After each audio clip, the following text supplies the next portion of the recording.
Welcome. We're going to talk about one of the homework problems that a lot of people have been asking about. It's a homework problem that looks something like this. Suppose we know that the area underneath f of x between 1 and 3 is equal to 2. The definite integral is equal to 2. And we want to use this information in order to find what the definite integral of the area, the limits we're going to switch to go backwards beneath 5 times f of x minus 4. So there's several things going on in this problem. These are covered in section 5.2 and 5.3, particularly 5.3, and you should look at example 4 and 6 for some extra information about this. So first, what happens when we switch limits like this? To do this, we're going to go over here and look at a problem where we just switch the limits.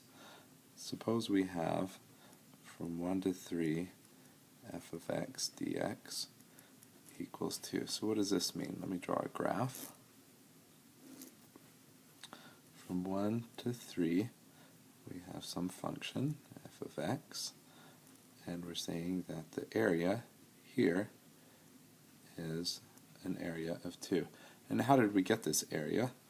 Well, we drew little tiny rectangles, and we took a width times a height for each of these rectangles. The height was the function value. Let me make this drawing a little bit bigger. You can see it's a little hard to see on the screen. Here's 1, here's 3, here's a representative rectangle. The height of the rectangle is f of x, and the width was a small change in x.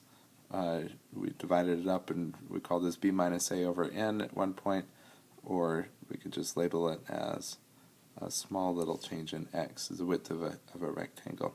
And then when we do the sum to find the area, that's literally taking the sum, that's what the s stands for, f of x, the height, times the width, because we let these widths go to 0 as we fill up this with infinite amount of rectangles that are really small, infinitely thin. This delta x goes to the small dx. So here's one way to think about flipping things upside down. In class we talked about what happens if a function goes below the x-axis. If a function goes below the x-axis, then the height, this f of x, becomes negative. And so we end up with a negative definite integral. A negative definite integral, because this term right here becomes negative. Now, if we want to think about what happens when we switch the limits, instead of going from 1 to 3, we instead go from 3 to 1. Well, think about it this way. How did we find this width here? What you can do is you're starting at 1 and you're moving in this direction, and to find the width you take the point farthest from you minus the point nearest to you, and that gives you a width. In this case that will be a positive number because you take the point farthest from you. That's a little bit more than the point that's closer to you. Well, when you go backwards, so if you go from 3 to 1, instead of moving in this direction, you're instead moving in this direction. And to find this width, you take again the point that's farthest from you minus the point that's nearest to you as you're moving along in this direction, and we end up with a negative number. So when we go forward, in a sense, these dx's, you can think about them as being small widths, and they're small positive widths. This is a positive width if we take the endpoint minus the starting point of this rectangle.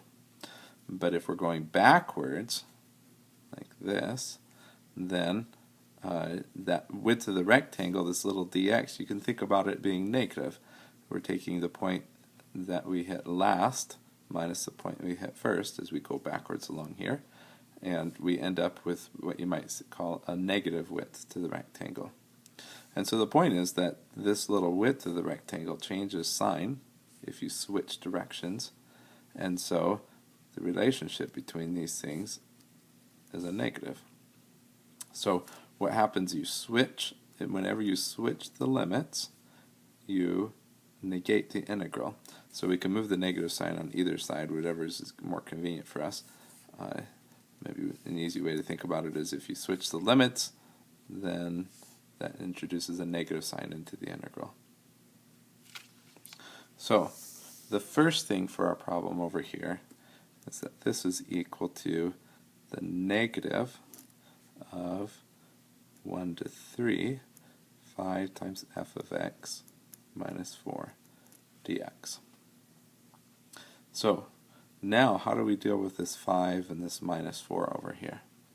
Well, again, let's go back to the pictures and look at what's happening. And I'm just going to concentrate on the integral part now. I'm going to ignore this negative sign until the very end when I'm plugging in numbers. So what if I have an integral f of x dx from 1 to 3, and I want to compare that, what happens when I take 5 times f of x dx from 1 to 3. Let's draw a picture of each of these things. I have a function f of x from 1 to 3, and what does 5 times f of x look like? Well, again, look at what 5 times f of x does to a rectangle. Originally we had rectangles that look like this that we summed up, and the height was f of x, but when we take 5 times f of x, we're looking at rectangles that go up to a height of 5 times f of x. So what does that do to the areas? Our new function, 5 times f of x, is up here, and what did it do to the areas? Well, the widths is still the same, but the heights are multiplied by 5. So the area of this rectangle is 5 times the area of the rectangle in this integral, and so we end up with this integral is 5 times the original integral. You can think about it as, just like with derivatives, I can just pull a constant out of the integral, because really what it's doing is multiplying the height of each rectangle by that constant. So coming back up to our original problem, carry this negative sign down. This part, I can pull the 5 out.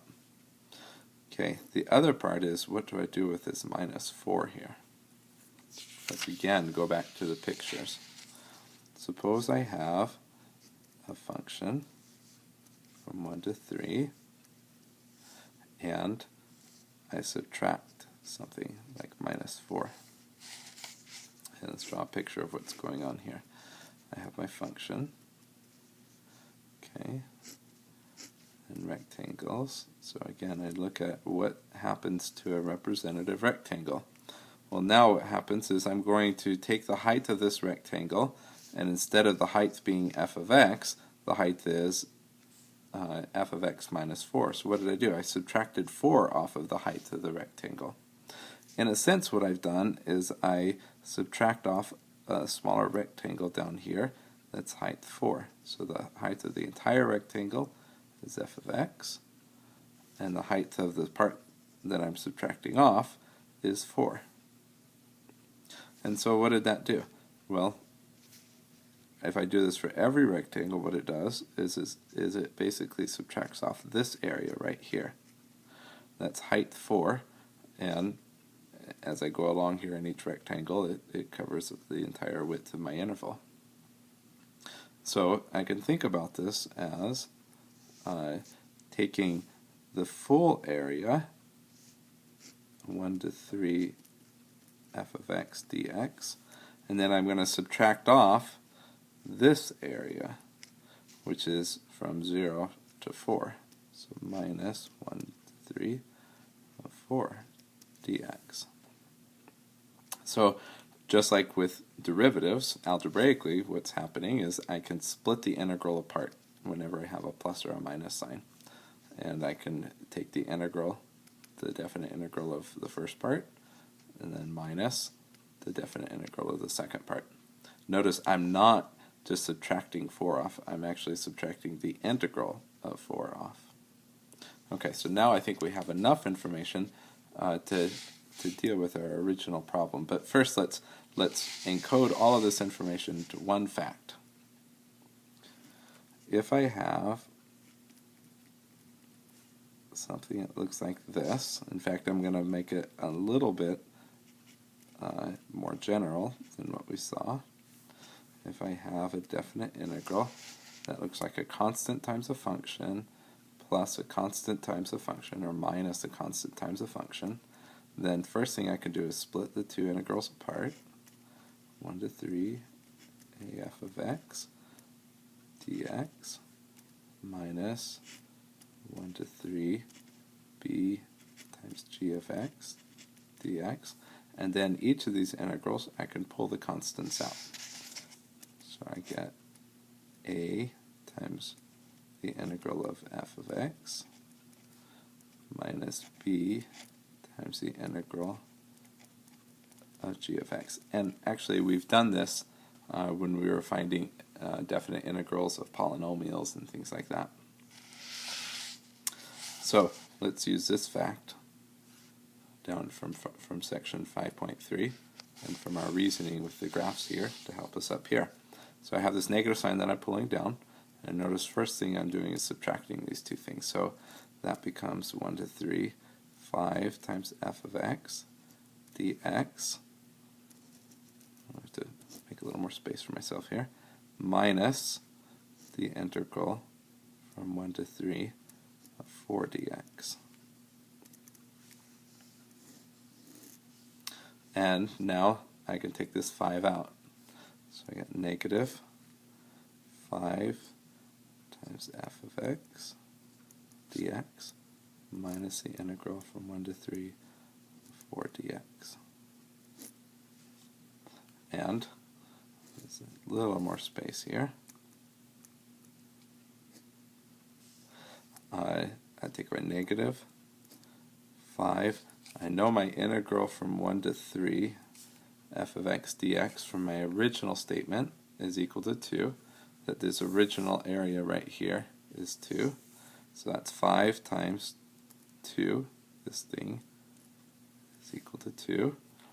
And then what does this mean right here? Well, this is the area underneath a function that's a height 4. It's this box right down here. A function that has a height of 4. It's just a straight line, so we end up with a box of height 4 and the width of the entire interval from 1 to 3. So this is just 4 times the width of the interval, 3 minus 1, or the width is 2. And so I get negative 5 times 2, 10, minus 4 times 2, 8. So that's negative, this is 2, so negative 2 is my final answer. So this thing is equal to negative 2. Email me if you have any questions, and good luck.